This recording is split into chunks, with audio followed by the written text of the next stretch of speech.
Hello everybody, thank you for joining us for today's video. Following along the lines of September being Suicide Awareness and Prevention Month, we're going to talk a little bit about that. More specifically, we're going to talk about what can you expect when you go see a therapist or a mental health professional and tell them that you're having suicidal thoughts or suicidal ideations. So where do you want to start with that? I would just say that this is something that I think people get really nervous about. Right? People get really nervous about the idea of coming into a therapist's office, whether it's for the first time or not, and telling them that you're having thoughts of suicide, because I think that lots of people have heard, I don't know, just like kind of horror stories, Sure, right? Like yeah. I went in and I told my therapist I was having suicidal thoughts and I ended up at the hospital, and that's right, that's not what I wanted. People don't want to do that. Right? Yeah. So I would just say, like, this is something that a lot of people feel nervous about, and one of my hopes is that by us talking a little bit more about this, maybe people can get a better awareness of, what it is that mental health professionals are going to do and how we can help you, that sort of thing. Sure. Right? I always like starting from, I don't know, you walk in the door, you sit down, you say, hey, this is what's going on. I think it's important to know that like therapists and mental health people and like their first priority is making sure you're safe and making sure you're okay, right? We want to help. We want to give you the help that's needed. If that's the hospital, that's the hospital. But there are lots of times that it's not that. That's not the first choice or the first response. And so maybe the idea that if you go in, the therapist wants to help you and wants to help you in a way that'll be helpful to you can ease that fear a little bit that it's going to be like, I'm going to show up, I'm going to say it, and they're going to call the cops right then and send me out of here. There are a lot of steps in between that, I think. Right, right. So, when somebody comes in, what's some of the things that you hear people say, right? How do people start out this conversation with you? I feel like they will maybe not give me a full picture right away. Like kind of test the water? Yeah. I hear a lot of like, well, this week I was just, I don't know, I just would go to bed and hope I didn't wake up. Right? Like maybe like a real passive ideation. And maybe just to test how I react. Maybe just to say like, hey, look, it's not serious. Don't send me to the hospital, but I need to talk about it. Right. And so I see a lot of things like that. And then through a little bit of conversation and maybe diving into that a little bit more, then maybe I hear things like, well, actually, I have been thinking about hurting myself like this, or I have thoughts of doing this thing. And I think a lot of people get hesitant, right? And so like, but I'm not going to, but I think about it. Right. That's what I hear a lot too. Is like, oh, but I'm not going to. I'm not going to. Yeah. Right. People are really sometimes worried that I'm going to have a big reaction. And I can't speak for all mental health therapists because everybody's been trained Sure. a little bit differently. But I think that a lot of us have been trained on how to respond to some of these things. And like Jaden said, the very first thing that we're going to do is we're going to assess for safety, right? And there's some pretty specific questions that we ask about that. And so first we're going to want to know about those thoughts, right? What kind of thoughts have been coming up? And what we're assessing for, what we're looking for is how active are these thoughts? So Jaden used the term like passive suicidal ideation. This means that you're having thoughts like, well, I just kind of hope I don't wake up tomorrow, but there's not really a thought of going past that point, right? Yeah. It's just this feeling that you don't want to wake up in the morning kind of a thing. Or that sometimes people even say things like, well, I would be okay if I got in an accident and didn't make it out, right? Something like that. So the first thing we're assessing is this something that's pretty passive like that, or have these thoughts become a little bit more specific? And by specific, we mean you're having a thought about like a specific thing that you would do, time, place, any kind of partial plan, full plan, partial plan, with any of the details worked out, right? The more that somebody has thought through some of those more specific details, the more the therapist is going to sort of be alerted to the fact that you may need a little more significant help. Yeah. I think always a big thing we're looking for is like how immediate is the concern, right? Is if you've got a plan and you've got your plan involves this and this, and you have access to this and this at your house, and it's well thought out, right? Then the intervention might need to be a little bit more immediate, right? Right. It's all about matching that level of how intense are these feelings, how intense are these thoughts, because you're going to need intervention that's that intense, right? Or it's not going to be helpful. Right, right. Well, and I guess sometimes it's hard to know as a therapist how to help your client feel a little bit calmer about the fact that you're not going to have a huge overreaction. Now, I can't say I've never had an overreaction, Sure. right? Because when I very, very first became a therapist, and the very first person ever who told me that they were having thoughts of suicide, like, yeah, I had that reaction of like, okay, what am I supposed to do? And I think I did have a bit of an overreaction. But over time, and as I've had more experience as a therapist, I feel like it's become something that I can do, and I think other therapists can do this too. Sure, totally. Is to have a reaction that's equal to what it is that's going on, right? That we don't necessarily have this big overreaction. We're going to just send you straight to the hospital, call the cops, right? Hopefully. Hopefully. Maybe you can give some examples. What kind of questions do therapists ask to assess suicidality? Yeah. So I would ask somebody if I thought that they were thinking of suicide, right? They come in with some of these like passive thoughts. I may actually just directly ask them, have you been thinking of suicide? How often have you been thinking of suicide? Can you tell me some about what your thoughts have been about that? Right? Yeah. What are you thinking of doing? Have you had any specific thoughts? Have you had any thoughts about what you might do? Those are the kinds of questions that I might ask. I would also ask some questions about like a history, right? So have you had these thoughts before? Sure. And how long have these thoughts been going on? Have you ever acted on thoughts like this before? Yeah.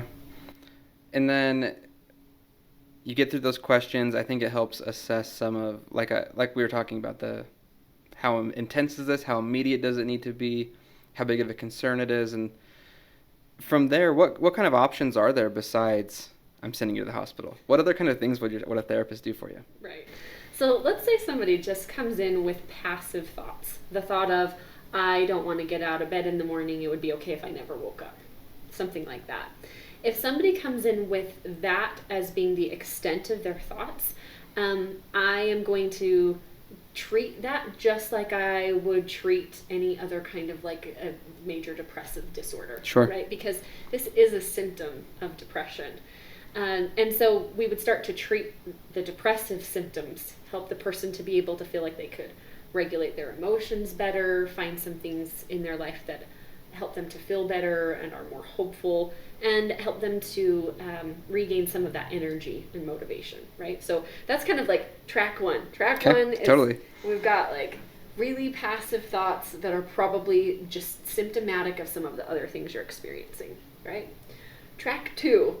This is the track where a person is saying, look, these thoughts have gotten a little bit more serious, but I'm not at the point where I feel like I'm going to go do anything, right? Yeah. I'm not going to do anything to harm myself right now. I might in the future, but I'm not going to right now. Track two, a therapist is going to give you what's called a safety plan. I don't mean they're going to give you a safety plan. I mean they're going to make a safety plan. Sure, you're going to collaborate on a safety plan. Right, yeah. right. And a safety plan is really this idea of how can you cope with some of these feelings when they get big until things calm down a little bit. Because one thing that happens with suicidal thoughts is even if they're persistent, the intensity of them kind of comes and goes. Sure. Right? And so a safety plan or a plan for coping is something that can help people get through those thoughts until therapy can help them get to the bottom of some of the other things that are going on. Yeah. And I think it's also helpful to know that you get, like I said, it's a collaborative process, right? You get a say in what your safety plan looks like, and it can include other people. It can include people to reach out to and things, and it's not a one-size-fits-all thing, right? So it's something for you and your therapist to kind of figure out what's going to work best for you. Right. What kinds of things do you see people put on their safety plans? A lot of I don't know, in therapy you talk lots about different coping skills people have and things, and so I usually try and help pick a couple of their favorites, right? A couple of things that have worked well for them in the past. And say, look, we're going to do this for this many minutes or this many times, and we're going to do this, right? Something very specific, easy to remember. And I see a lot of people also like pretty willing to include someone else on the safety plan, whether it's me, the therapist. I think the therapist is always just part of that, right? You can always reach out to them, but also someone else, right? Someone they can trust, and you can say, hey, look, let's get this person on here, someone you can reach out to that knows what's going on and that you're comfortable talking to. Those are kind of my two staples, I think I notice. Yeah. And sometimes the things on the safety plan might be almost like distraction activities. Sure. Right? I'm going to go to Starbucks and then I'm going to go read a book, right? Some of these distraction activities. And is that going to solve your problems? No, it's not going to solve your problems. But it's going to keep you alive long enough so that you can work through some of these longer-term things. Right. Those urges to act on some of those thoughts, like I said, they don't last forever. They come and go. Sure. And so some of it is figuring out, like, how do you get through that urge until you're feeling a little bit better? Yeah. Right? So that's track 2. Track 2 is safety plan. Okay. Right? Track 3, this track looks a little bit different. And I think this is where people start to get maybe a little bit nervous about what this looks like. But I even think that this doesn't have to necessarily be something that's really super scary. Sure. Track 3 is when a client tells their therapist that they have an intent to harm themselves. So this isn't like, hey, I've thought about using these pills and I don't know, maybe sometime in the future I'm going to do that. This is pretty specific. Like, hey, look, you know what? I have these pills. I'm going to go home and I think tonight's the night, right? Yeah. Something like that. Or telling them that they have the intent of harming themselves and it's a plan. Like, it's something that they intend to do, right? Yeah. When it gets to that point, then the therapist needs to ensure that the person is safe. And that can look like a couple of different things, right? Usually if somebody tells me this, then I start to talk to them about the option of going to the hospital. So, and people can feel really super scared about this. Yeah. But the hospital isn't a place that they like just lock you up forever and you're, I don't know, in some, it's not like right, they're not going to straitjacket you and Right. I mean, if you think about it, like if you had some kind of physical medical emergency, you would go to the hospital and it wouldn't exactly be fun. But, you might have to have surgery or you might have to stay for a few days. Yeah. Right, get some stitches, something like that. You might have to stay a few days. But as soon as you got feeling a bit better, then they would send you back home, right? And then you might have to follow up with physical therapy or an outpatient appointment or something like that. It's the same thing when you're having a mental health issue, right? Yeah. So if your mental health issue is kind of crossing the line into that like emergency kind of space, then we would have you go to the hospital, and maybe you do go through the emergency room, but the emergency room is just going to do kind of the same assessment that I just talked about, right? Yep. And then if they find that you are actively suicidal, then they will find a place for you. So that you can stay in the hospital for most likely a very short period of time until they're able to help you find some coping skills, help you find some things that can get you feeling better or at least well-regulated enough to get back home. And then you can start checking in with your regular mental health provider again. Yeah, I think it's all about, like I said, measuring the intervention to match the immediacy of the danger, but in a way that'll keep you safe long enough to address whatever the underlying issues are that might take a little bit longer. Yeah. This is the dumbest thing, but it's the thing I always think, is that the very worst time to kill yourself is when you really feel like it. Because that is going to pass. You're not going to feel like that intensely every minute. And if you've already taken action, then you don't even get to see that moment where that intensity will fade, right? You made a permanent decision to something that's likely not a permanent issue. Sure. And so I think it's really important to think about the fact that, like, even if this is something you're really struggling with right now, it doesn't mean you always will be struggling with this. Even if it's something you've struggled with for a long time, it doesn't mean you always will. Or that it will always be that intense. Right. Yeah. And so knowing that there's some help out there, I think is an important thing. Yeah, I think so. One of the other things that I would say is that sometimes I think people are hesitant to come to therapy and admit, or even like straight out the gates tell their therapist that they're feeling suicidal. Sure. Because they think, well, what can a therapist do to help me? Yeah. Right? How can somebody help me? Like they can't come in and solve these problems, and these problems have been going on a long time. What can a therapist do? Yeah. Right? Do you ever hear stuff like that? Yeah, for sure. I think, especially if you've never done therapy before, I think that like just like anything else, we make a lot of assumptions about what it is and what it can and can't help. And there's a reason that it's associated with these kind of thoughts, right? Because it can help. And I think that like taking that first step and reaching out can be really hard, but there's a lot of value in being able to discuss some of these feelings and go to someone who knows about this and knows what interventions or work are evidence-based and those kind of things, whereas if we don't, we're just kind of stuck in our head with, yep, there's no other options, nothing to work. When in reality, you just don't know what they are yet, maybe. Right.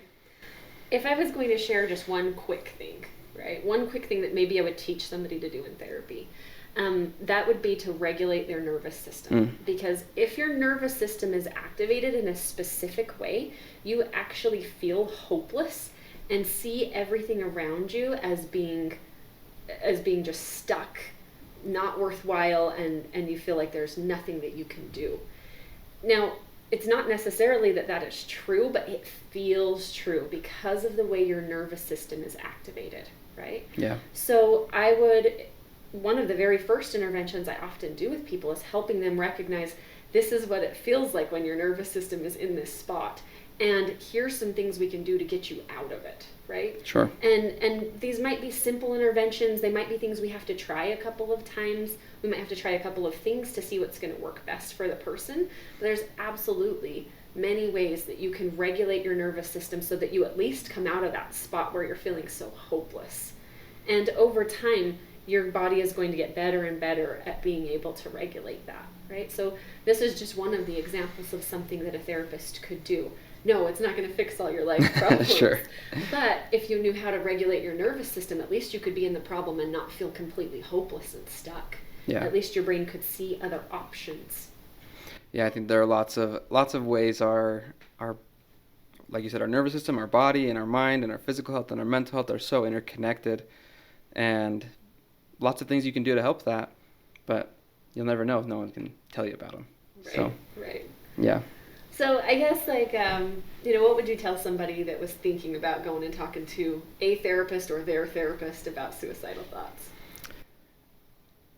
I always compare it kind of like, have you ever been like on like a really high diving board or like cliff jumping or something? Yeah. There's always like that moment when you're like, okay, I'm going to do it. I can do it. And you've got to go right then. And when that moment comes, you've got to reach out to the therapist. You've got to set up the appointment or whatever it is. Because after that moment, then you're going to go back and be like, oh, maybe I shouldn't. Maybe this is a bad idea. And then you have to wait again for that like little burst of, I don't know what you'd call it, courage or, yeah. And you just have to go and understand that it probably will be scary, but that's okay. Like that doesn't make it a bad thing. It just makes it a hard thing. And once you've done that, I think there's a lot of, and you realize that it is okay, there's a lot of security and a lot of like confidence you can build in yourself by doing something like that. I think so too. Just taking the plunge. Mm-hmm. Yeah, so I guess we would say just do it, right? Yeah, when you have that 1 second thought, I can do this, just go. Just send it. Yeah. Yeah, just go do it. Yeah. Well, thanks everybody for joining us. We'll have more content coming up on these kind of topics, so if you liked it, please subscribe and we'll see you on the next video. Thanks.